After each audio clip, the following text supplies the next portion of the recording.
My name is Danielle, and I thought I had a happy marriage to Rebecca.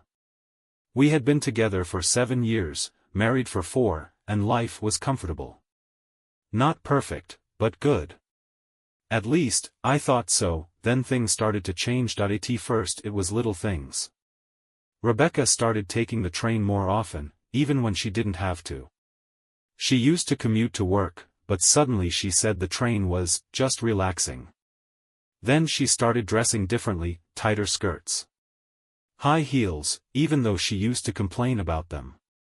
Perfume that smelled expensive. I asked her about it one day. Just trying something new, she said, smiling at me. I wanted to believe her, but something felt off. I just didn't know how bad it really was. At first, I told myself I was overthinking things. After all, it wasn't a crime for my wife to take the train to work. It wasn't a crime for her to dress up. But when you've been with someone long enough, you notice when things aren't right. And Rebecca wasn't right. She was distant. She used to text me during the day, send me funny pictures, ask me how my meetings went. Now? Silence.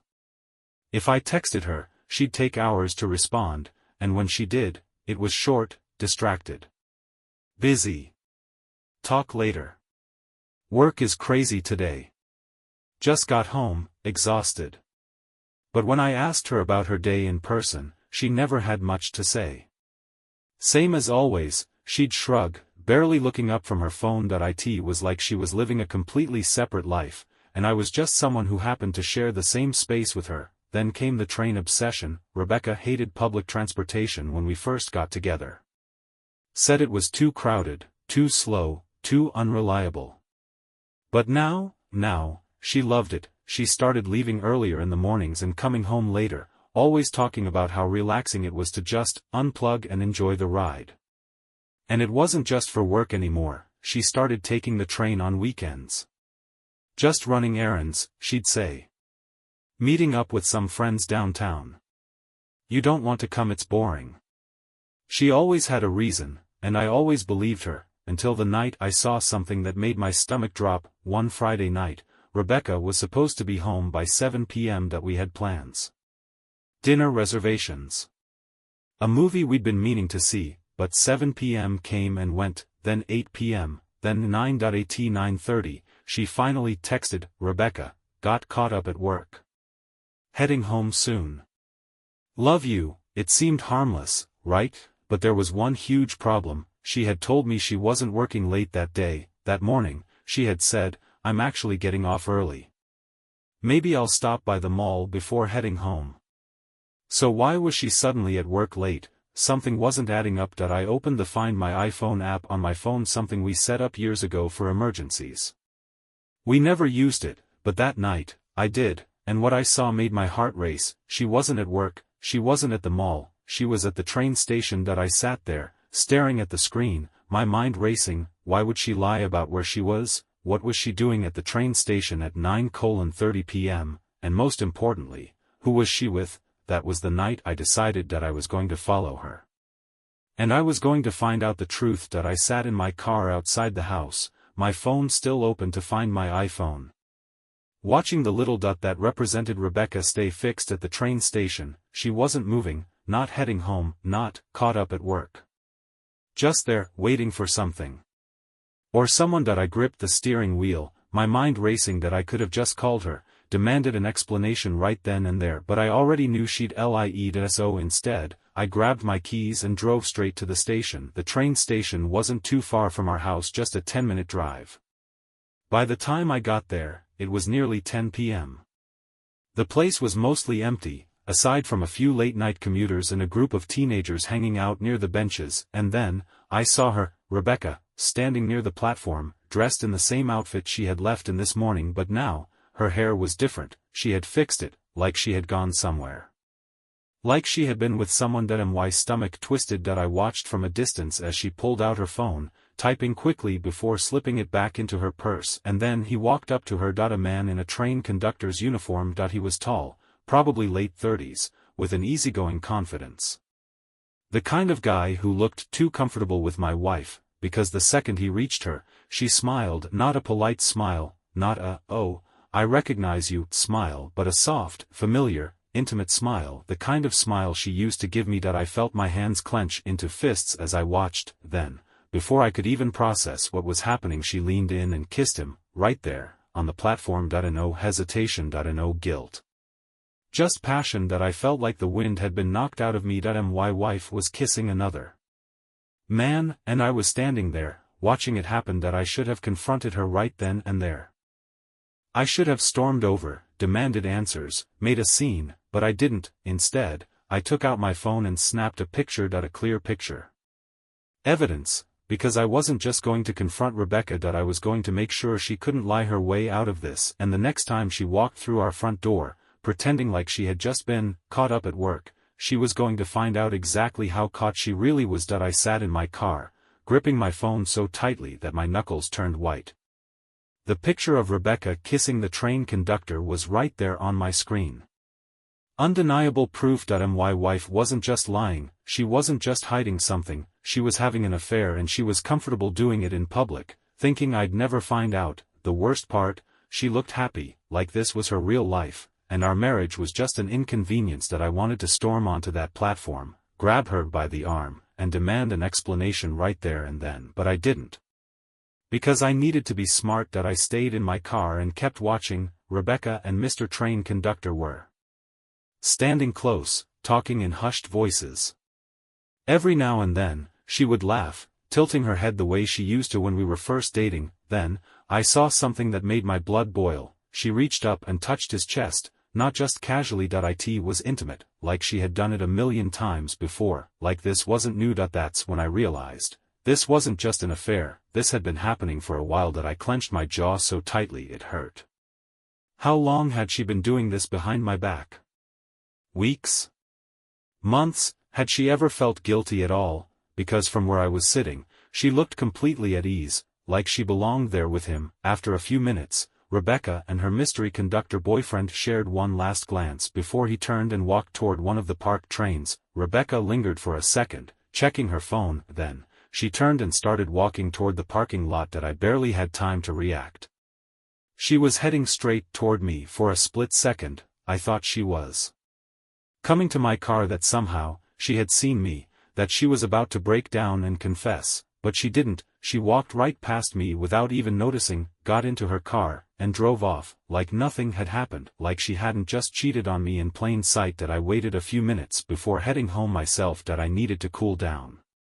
To think that I couldn't let Rebecca see me like this, not yet, because I wanted her to lie to my face. I wanted to see just how far she'd go to cover up the truth, and when she did, that's when I was going to destroy her with the evidence I had. By the time I pulled into the driveway, Rebecca's car was already there. She had beaten me home by a few minutes, which gave her just enough time to get comfortable. As if nothing had happened. I took a deep breath, gripping my phone in my pocket, the photo of her kissing the train conductor still fresh on my screen. I wasn't going to confront her yet. I wanted to see how far she'd go, how much she'd lie to my face before I shattered her world. As I stepped inside, I found Rebecca in the kitchen, casually pouring herself a glass of wine. She looked up, smiling.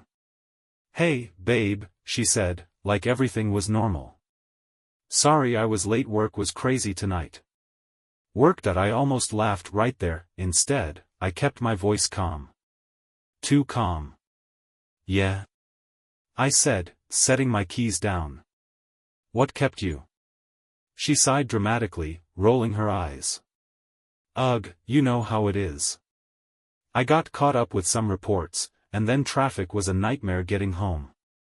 A full lie. She wasn't at work, she wasn't in traffic, she was at the train station, making out with some guy in a uniform, and she had no idea I knew. I watched her, studying every little detail, the way she sipped her wine, the way she didn't look me in the eyes for too long. She was a seasoned liar, she had done this before, and that's when the anger really set in, because this wasn't guilt, she wasn't acting nervous, wasn't fumbling over her words, she was too comfortable lying to me, which meant she had done it 100 times before. "So," I said, leaning against the counter, keeping my expression unreadable, "did you take the train home?" Rebecca hesitated. Just for a second, but I caught it. Yeah," she said, nodding too quickly. "I mean, you know how parking is downtown. Just easier that way." Easier, yeah. Easier to cheat that I tilted my head. Did you run into anyone? She blinked. Huh? On the train. Or at the station. Did you see anyone you knew? I watched her closely, waiting, her fingers tightened around her wine glass, another hesitation, then she forced a laugh. Nope. Just a bunch of strangers, as usual. Lie number 3. And this one, it was her final mistake that I reached into my pocket, pulled out my phone, and opened the photo, then, without a word, I slid the phone across the counter toward her. That's weird, I said, my voice casual but ice cold.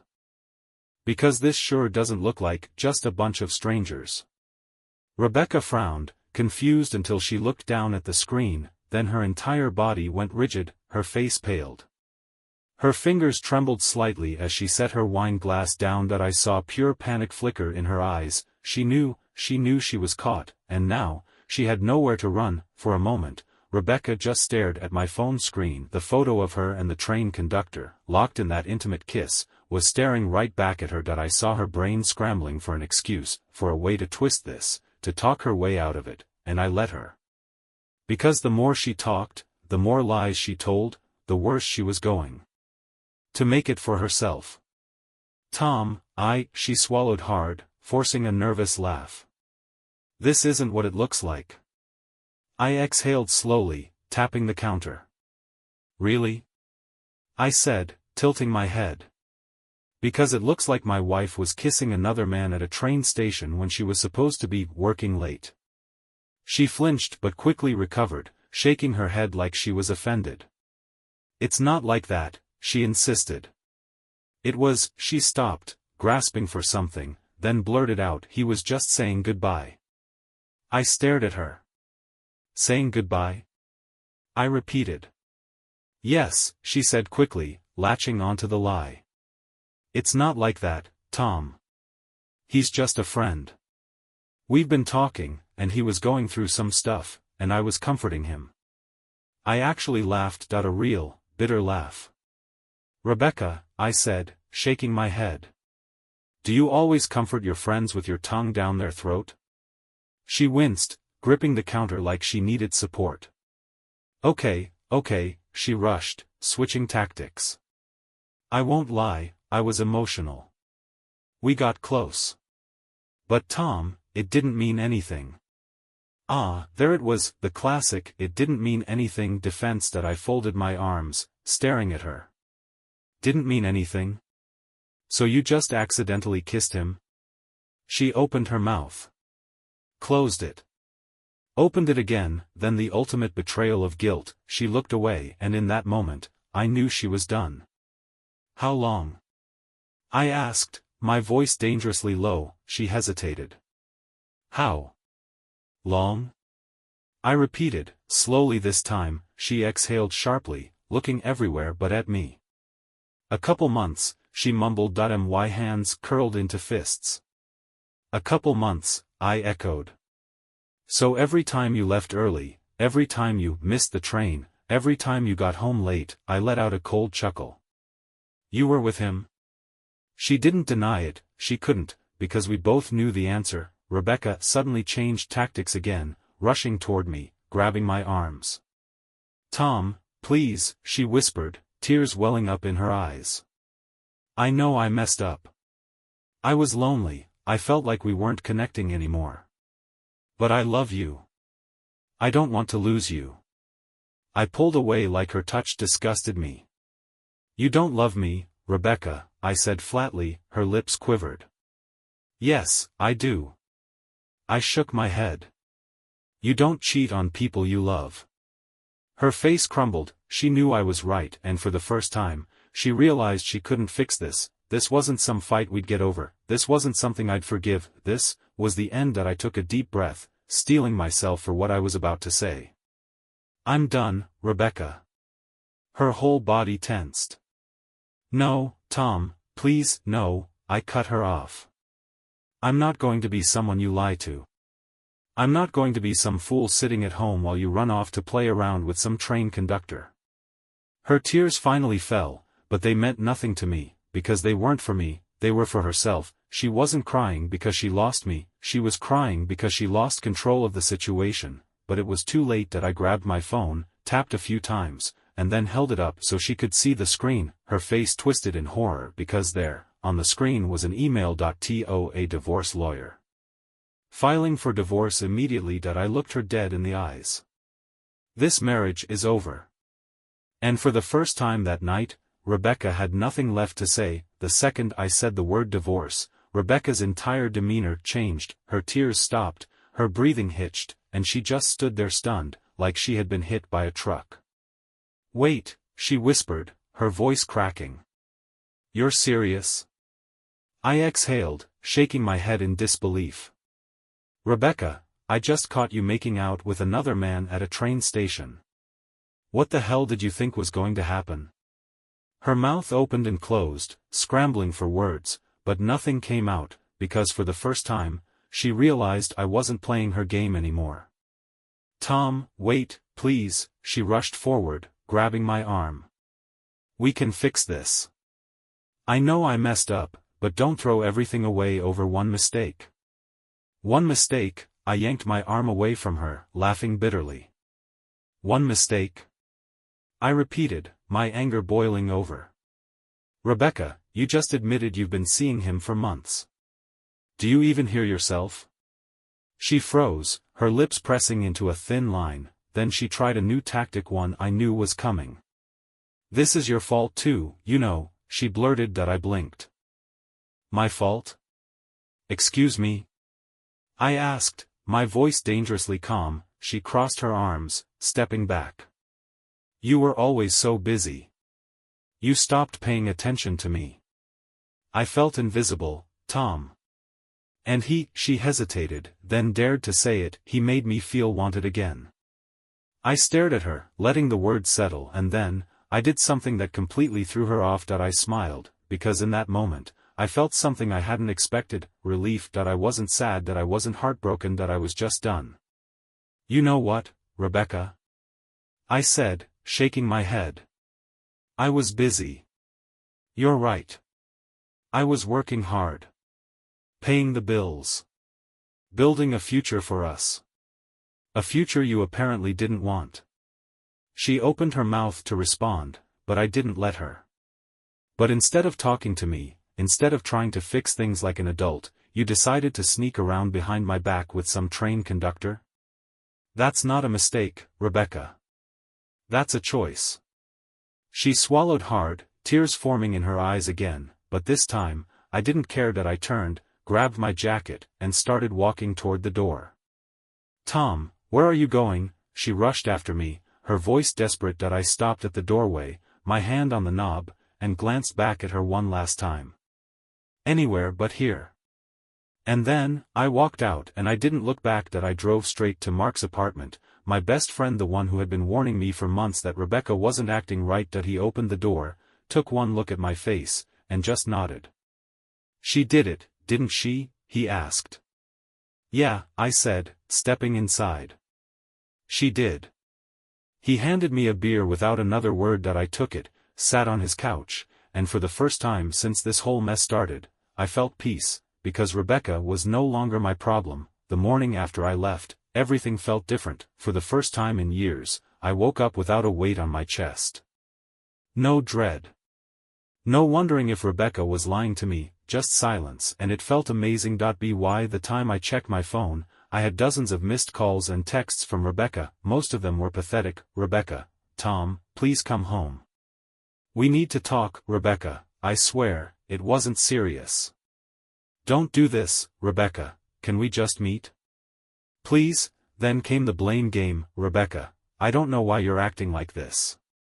It's not like you were perfect, Rebecca. Maybe if you paid more attention to me, I wouldn't have looked elsewhere." I rolled my eyes. She was so predictable. She wasn't sorry for cheating, she was sorry she got caught, and I wasn't about to entertain any of it. Later that afternoon, I met with my lawyer to finalize everything. I made sure Rebecca got nothing. No house. No financial support. Nothing, because if she wanted a new life so badly, she could start it from scratch. A week later, the papers were sent to her, and that's when the real meltdown began. That night, she showed up at Mark's apartment, banging on the door, screaming my name like some crazy person. Mark looked at me, raising an eyebrow. "You want me to handle this?" I shook my head. "Nah. I got it." I opened the door and came face to face with the woman I used to love. Her mascara was smudged, her eyes red from crying, she looked desperate. "Tom," she sniffled, trying to step inside. "Please, let's just talk." I blocked the doorway. "There's nothing left to talk about, Rebecca." She blinked like she couldn't believe it. "You're really leaving me?" she whispered. "No, Rebecca," I said, staring right into her tear-filled eyes. "You left me the second you decided to cheat." She broke down, right there, right in front of me, but it didn't matter, because I was already gone. I closed the door in her face, and for the first time since this whole nightmare started, I felt free. Rebecca thought she could betray me and still have control over me, but the truth, she lost me the moment she kissed him, and now, I was finally moving on. After shutting the door in Rebecca's face, I expected her to leave. To finally accept that this was over, but of course, she didn't. Instead, she stood outside, sobbing and knocking softly like that would somehow change my mind. "Tom, please," she whimpered. "Just talk to me. Please." I leaned against the door, listening for a moment, and then, I walked away. She had already taken enough of my time. The next morning, I got one last message from her. "Rebecca, I guess you really don't care anymore, Rebecca. I hope you're happy ruining everything we built together, Rebecca. But just so you know, I never loved him." "I still love you." I just stared at my phone. She never loved him? Then why risk everything for him? It didn't matter because love? Real love, it doesn't betray. It doesn't lie. It doesn't destroy a marriage just for a few cheap thrills. And Rebecca, she had no idea what real love even was. I didn't reply. I just blocked her number, for good this time. A week later, I walked into my lawyer's office. "You ready?" she asked, sliding the divorce papers across the desk. I didn't hesitate. I grabbed a pen and signed them immediately. Rebecca had already dragged this out long enough. Now, she was officially out of my life. No more guilt trips. No more fake apologies. No more her. As I handed the papers back, I felt something I hadn't in a long time. Peace. That night, Mark and I sat on his balcony, drinking beers, watching the city lights. "So," he said, nudging me. "What now?" I took a deep breath, staring out at the skyline. "Now?" I smirked. "Now, I start over." And for the first time in years, I wasn't afraid of what came next. I wasn't looking back at the past. I was finally looking forward. The first morning after signing the divorce papers, I woke up and felt something different. No anxiety. No wondering where Rebecca was or who she was texting. No weight on my chest, just silence. Peace. Freedom. And I realized something. I didn't miss her, not even a little. A few days later, I was at the gym when my phone buzzed. An unknown number. I already knew who it was. I almost didn't read it, but curiosity got the best of me. "Rebecca, I just wanted to say I'm sorry. I know it doesn't matter now, but I never meant to hurt you. I miss you. I miss us." I stared at the words for a second, then, I deleted the message. No response.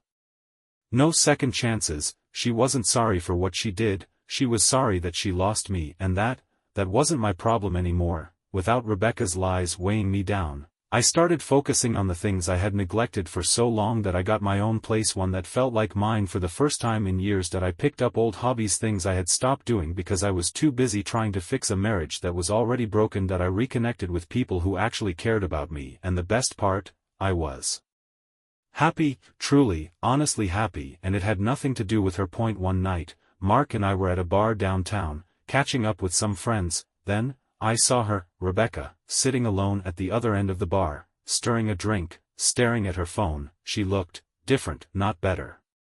Not happier, just lost, like she had finally realized that the life she threw away wasn't coming back. And me, I felt nothing. No anger. No sadness.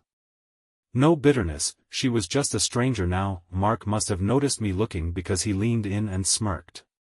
"You want to go say something?" he asked. I shook my head. "No," I said, grinning as I took a sip of my drink. "She's not worth it." And just like that, I turned away because my life, it wasn't about her anymore. Walking away from Rebecca that night at the bar wasn't just a choice. It was the final step in moving on, because for the first time, I realized I didn't care anymore. She could sit there alone, she could think about what she lost, she could replay every lie, every excuse, every mistake, but me, I was done. I was free, without Rebecca. My world didn't fall apart. It got better. I wasn't waking up stressed every morning. No more second-guessing, no more wondering if I was being lied to. I had my own space, my own routine. My apartment was mine, no reminders of her, no old baggage. I started traveling, seeing new places.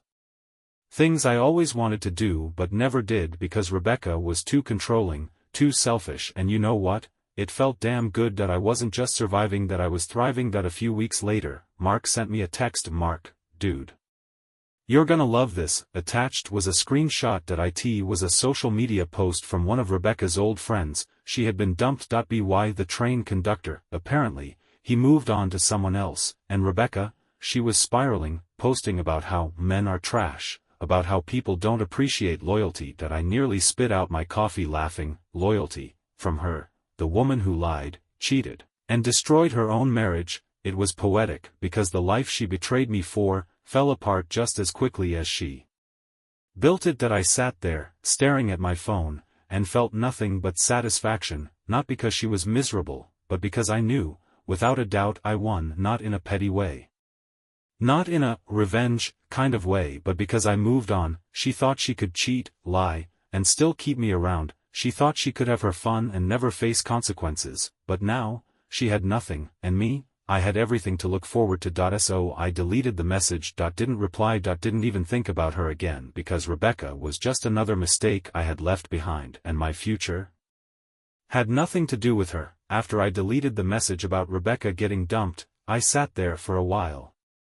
Just thinking, not about her, not about the past, but about how far I'd come, because a year ago, I was the guy who never saw it coming, the guy who thought his marriage was solid, the guy who trusted the wrong person. But now, I was the guy who walked away, the guy who saw his own worth, the guy who wasn't tied to the past anymore. People always say the best revenge is moving on, and they're right. But the thing is, it's not about proving anything to your ex, it's about proving something to yourself. Because if I had stayed bitter, if I had wasted my time thinking about Rebecca, stalking her social media, wishing her misery, then I wouldn't have really moved on. I would have still been chained to her, and I refused to let that happen, because she wasn't worth it. The life I had now, I built it without her. I had new habits, new priorities. Things that made me happy, not things I did just to keep someone else around. I had new people in my life. Friends who actually cared about me. A woman who didn't play games. I had a new perspective. One that made me realize I never should have fought so hard for someone who wasn't fighting for me. Because real love, it doesn't make you question everything. It doesn't make you feel crazy. It doesn't make you chase someone who doesn't appreciate you. And Rebecca, she was just a lesson I had to learn the hard way. One night, Mark and I went out to a bar downtown. Nothing crazy, just a few drinks, catching up, laughing about old stories. Then, while we were standing by the bar, I felt a tap on my shoulder. I turned around and came face to face with Rebecca. She looked different, not in a good way, just different. Her makeup was heavier, like she was trying too hard. Her smile was forced, like she was putting on a show. Tom, she breathed, like she couldn't believe I was standing there. I raised an eyebrow, completely unfazed. Rebecca. She hesitated, shifting awkwardly, like she was expecting me to react differently. Can we talk? She finally asked. Mark leaned in, whispering, you want me to handle this? I smirked. Nah. I got it. I looked at Rebecca, completely calm. Talk about what? I asked. She swallowed hard. I just wanted to see how you're doing. I studied her for a second, then I smiled. I'm doing great. She blinked, as if that wasn't the answer she was hoping for. Oh, that's good. She tucked her hair behind her ear. I know I'm probably the last person you want to see, but I just wanted to say I'm sorry. Again. For everything. I nodded. Okay. She frowned slightly. Okay. Yeah, I said, shrugging. I heard your apology. I just don't care anymore. And that was the moment she realized, she had no power here anymore. Rebecca looked stunned, like she expected me to still be angry. Bitter. Stuck in the past, but I wasn't. That I had already won, not because I needed to beat her, but because I was finally free, and she wasn't. She opened her mouth like she wanted to say something else, but I didn't care. That I turned to Mark, clapped him on the back, and motioned toward our drinks. Come on, man. Let's get out of here. We've got better things to do. And without looking back I walked away. That was the last time I ever saw Rebecca, and you know what? I didn't regret a thing, because moving on isn't about getting even. It's about getting better, and I wasn't just better. I was happier than I had ever been, because life, it only moves forward, and I wasn't about to waste another second looking back. After that last encounter with Rebecca, something inside me fully clicked. Not only was I over her, but I didn't even see her as part of my story anymore. She was just someone I used to know, someone who made a series of bad choices and had to live with them. Meanwhile, I had already built something so much better. A few weeks later, I got a text from a mutual friend, dude, you are not going to believe this. That I sighed, already knowing it was about Rebecca. I almost ignored it, but curiosity got the best of me. Friend, she's dating another train guy. Some other conductor. Looks just like the last dude. I laughed out loud. Of course, she was, because that's who Rebecca was, always looking for excitement, never content, jumping from one fantasy to the next, and she would keep doing it over and over again because people like her don't change, they just keep ruining their own lives, one bad choice at a time. And for the first time, I realized, I genuinely didn't care. Rebecca's self-destruction wasn't my business anymore, because my life, it was thriving. I had my own place, and it felt like home. No shared memories, no reminders of betrayal, just peace. I had a social life again. No longer tied down by someone who kept me in a state of doubt and anxiety. I had found myself. The real me. Not the husband who bent over backward to please someone who didn't deserve him. And the best part, I wasn't just moving forward. I was excited about where I was going next. One night, as I was sitting on my balcony, sipping a drink, my phone buzzed. A random number. I already knew who it was, Rebecca. I stared at the screen, debating whether to read it. Then I just laughed and hit delete. No hesitation. No curiosity. No second thoughts, because Rebecca, she didn't exist in my world anymore. She was nothing. But a lesson I had already learned. The truth is, Rebecca thought she could cheat, lie, and still have me in her life. She thought she could play with my trust, and I would always be there. But she was wrong, because the second I walked away, she lost everything. And I gained everything, not in a revenge kind of way, but in the way that actually matters, because happiness, real happiness, it comes when you stop giving a damn about the people who never deserved you. And Rebecca, she never deserved me. As I finished my drink, I thought about what was next. A new city, new experiences, new people who actually respected me. The possibilities were endless. Because for the first time in a long time, I wasn't waiting for someone to treat me right. I was just living, and that was better than any revenge ever could be. It had been 1 full year since I walked away from Rebecca for good. 1 full year since I caught her at the train station, cheating. 1 full year since she tried to lie her way out of it. 1 full year since I filed for divorce, walked out that door, and never looked back. And you know what? I didn't regret a single thing. I never bothered to keep up with her life. But that didn't mean I didn't hear rumors, people talk, and from what I heard, her life didn't exactly go as planned. The train conductor, gone. Dumped her for someone else. Her financial situation, a mess. Turns out, having a husband who provided stability was a little more valuable than she thought. Her reputation, ruined. Nobody in our social circle respected her anymore. But the best part, she was still chasing the same fantasy, still trying to find someone to replace what she lost, still pretending that she was better off without me. And honestly, that was enough justice for me, because the woman who thought she could have it all ended up with nothing. Without Rebecca, my life didn't just improve. It transformed. I had my own place, and it finally felt like home. No ghosts of the past, no tension, just peace. I had control over my own time. No more staying up late wondering where she was, no more waiting around for someone who didn't respect me. That I was finally happy. And the best part? It had nothing to do with anyone else, because moving on doesn't mean replacing someone. It means building something better for yourself, and that's exactly what I did. One day, while I was grabbing coffee, I heard a familiar voice behind me. Tom? I turned around, and there she was, Rebecca. She looked different, not bad. Not good. Just older. Like life had weighed on her. She smiled, shifting awkwardly. Wow. It's been a while, she said. That I just nodded. Yeah, it has. She hesitated, looking like she wanted to say more. Finally, she sighed. You seem happy. And that was the moment I realized something huge. That I was happy, not because of revenge. Not because of anything that happened to her, but because I had let go. That I had built a life that had nothing to do with her anymore. That I smiled. I am.